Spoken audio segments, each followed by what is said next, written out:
Next we went to install our cam phaser bolt, but what we found out was this one did not fit because it was for 2019 plus and ours is a 2015. Here they are side by side. The lower one, notice how it has that extra hole in the nose part and it's a little thinner. That's 2015, and then the thicker one up top is for 2019. So the 2019 plus is this part number right here, the 126-97047. So make sure you're getting that if you have a 2019 plus. They have changed it. And as for the other one, we had 126-81018 is the factory one. That one has an updated part, 127-34067, and those two are the same bolt for 2015 up to 2018. But do your research too to make sure that something has not changed and you're getting the right one. So we went ahead and got ours, and we're going to go ahead and put this in. It is a one-time use bolt, so we want to torque it down right. So we have it going in here just to line things up.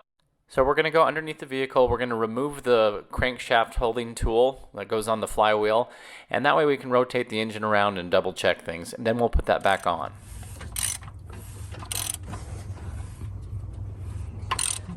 And now our timing marks, yep, right at the top and top dead center for the other stroke.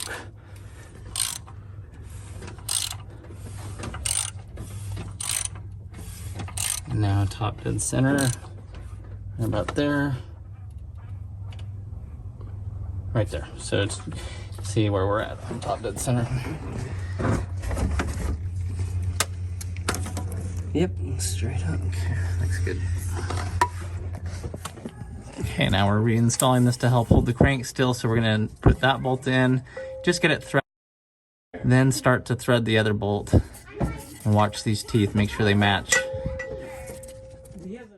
Something I found very useful as you're getting this tool to be installed and it's not meshing with the teeth just right, if somebody else can wiggle that crankshaft back and forth with that 24mm socket, it helps walk those teeth into place as you bolt them down.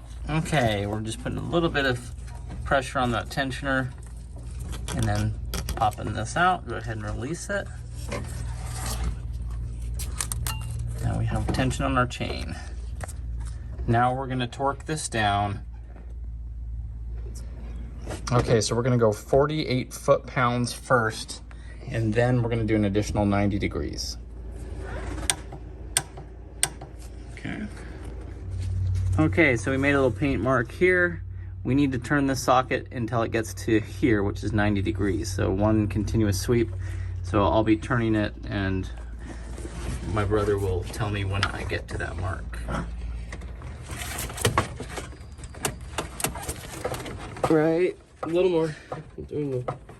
Right there.